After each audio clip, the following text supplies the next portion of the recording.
ముందుగా సూర్య భగవానునికి నమస్సుమాంజలి తెలియజేస్తూ యోగ విద్యను అందించిన ఆది యోగి పరమశివునికి ఆ మహాయోగ విద్యని మనకి పతంజలి మహర్షి యోగశాస్త్ర రూపంలో అందించారు.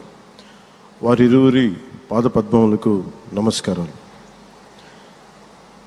మన యోగ విశిష్టతను గొప్పదనాన్ని ఋగ్వేదంలో ఉన్న మహానుభావులు తెలియజేస్తే దానిని ప్రపంచవ్యాపితం చేసిన దార్శనికులు మాత్రం గౌరవ ప్రధానమంత్రి శ్రీ నరేంద్ర మోదీ గారు.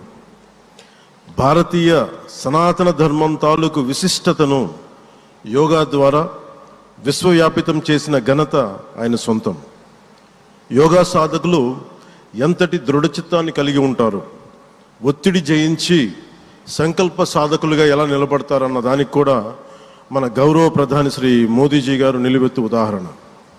ప్రపంచ యోగా దినోత్సవం యావత్ భారతవానికి భారతీయులకి దక్కిన గౌరవం. సరిగ్గా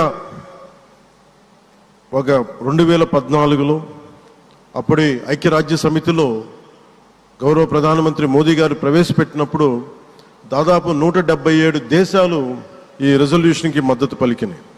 ఇంతమంది మద్దతుని కూడగట్టగలిగి ఈ రోజున మనకి 2015 నుంచి యోగా దినోత్సవం ప్రారంభమైంది. ఈ రోజున గౌరవ ప్రధానమంత్రి మోదీజీ గారి పిలుపు మేరకు మనం మొదట విశాఖ 11వ యోగా దినోత్సవ సంబరాలకు వేదిక అయింది.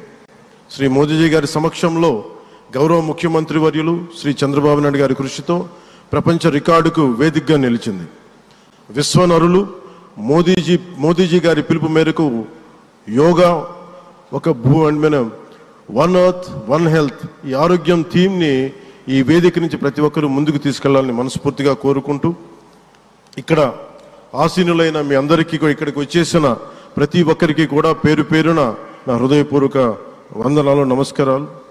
అలాగే గౌరవనీయులైన గవర్నర్ గారి శ్రీ అబ్దుల్ నజీర్జీ గారికి, గౌరవ ముఖ్యమంత్రి శ్రీ నారా చంద్రబాబు నాయుడు గారికి, civil aviation minister Kinjarapu Rammohan Naidu గారికి, అలాగే మనకి AYUSH minister of state independent charge Shri Prataprao Jadhav గారికి, అలాగే వేదిక పైన ఉన్న ప్రతి ఒక్కరికి, గౌరవ కేంద్ర మంత్రివర్యులకి, రాష్ట్ర మంత్రివర్యులకి, ప్రతి ఒక్కరికి పేరు పేరున ధన్యవాదాలు తెలియజేసుకుంటూ సెలవు తీసుకున్నాను. జై భారత్, జై హింద్.